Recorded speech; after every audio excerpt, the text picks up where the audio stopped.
Hi folks, I'm Steve Hindy for Showing Animals Respect and Kindness. Since 1993, Shark has exposed the cruelty and corruption of rodeos all across the U.S. and into Canada. The 2019 Wrangler National Finals Rodeo, or NFR, which is the World Series of Rodeo, ran from December 5 to 14 in Las Vegas, Nevada. Even at this, the most prestigious event of the rodeo world, there is overwhelming evidence that rodeo is a cruel, criminal enterprise. In spite of attempts to cover up their actions, we found dozens of incidents of horses being electroshocked to enhance their performance. This is the device misused by rodeo thugs, the hot-shot electric prod. The prod is designed to be used sparingly to move hogs and cattle, not to make animals act wild from pain. Spokespeople for the prod manufacturer have stated for years that the hot shot is not to be used in a rodeo environment and that it should never, under any circumstance, be used on horses. Rodeo spokespeople claim that they will only shock a horse if it is chute stalling, which means the horse refuses to leave the chute.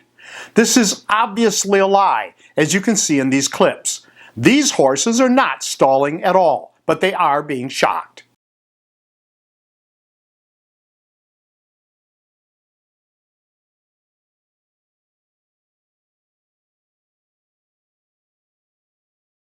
The rodeo can't legitimately claim these horses pose even a risk of stalling because the PRCA's Rule B8.4 clearly states, "No bareback or saddle bronc horses with a history of having to be pulled out of the chute or stalling will be selected for the NFR." In spite of the rules, the shocking clearly went on with the knowledge and consent of PRCA stock contractors, judges, and contestants. Because there was betting on these horses, the Nevada Gaming Commission should open a criminal investigation into the obvious cheating, and the Clark County Sheriff's Department should file charges for animal cruelty. The Gaming Commission should particularly focus on South Point Casino and its owner, Michael Guan. Guan is a big rodeo supporter, and as an article in the December 11, 2019 edition of the Las Vegas Review-Journal states, Guan has been on the Wrangler NFR board for decades. As an NFR board member, Mr. Guan must be aware of NFR rules, which prohibit the inclusion of any horse with a history of chute stalling. If there is no risk of stalling, then there's absolutely no place for a prod.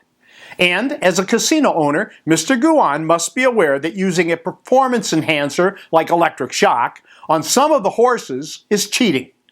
It is worth noting that shocking a racehorse specifically violates Nevada state law because it is cruel and it is cheating, and those caught shocking horses are thrown out of those racing associations.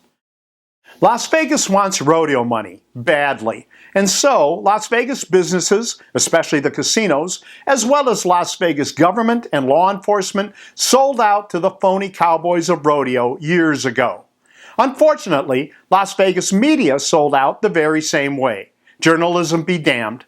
So there is no one to stand up for the animals or even the basic concept of fair competition. Now, let's see if the Nevada Gaming Commission has a backbone or if rodeo money has made the commission as impotent as the rest of Las Vegas culture. We've included contact information for the Nevada Gaming Commission and the Clark County Sheriff's Department in the description section of this video. I'm Steve Hindy for Showing Animals Respect and Kindness. Before we go, we're adding this message to each video that exposes a PRCA-sanctioned rodeo. And because the PRCA is the largest rodeo association, that's most of them. We have on numerous occasions tried to bring specific concerns and allegations of abuse to George Taylor, the commissioner of the PRCA. These include the brutal abuse of steer busting, the disappearing of injured rodeo animals, the shocking of rodeo animals, and other cruelty. The concerns and allegations are founded on decades of video documentation and in some cases on official government records, all of which we have placed in the public domain for all to see. That Commissioner Taylor will not respond to the evidence leads to just one conclusion: that Mr. Taylor understands that the weight of the evidence is overwhelming and that there is no defense for the abuse, and most disturbingly, that Mr. Taylor, his administration, and the PRCA generally has absolutely no intention to change a thing. We find Mr. Taylor's determined indifference to be repulsive, no honor or dignity whatsoever. Corporate sponsors, supporters in the media, and of course those in the stands share in the cruelty, corruption, and cowardice. Mr. Taylor, you have a standing invitation to come out of your hole, step into the light, and man up. I'm Steve Hindy for Showing Animals Respect and Kindness. Thank you for watching. Please like and share this video. You can subscribe to our channel to see more of our investigations and learn what you can do to help Shark help animals. To support Shark directly and gain access to exclusive content, consider sponsoring us on Patreon.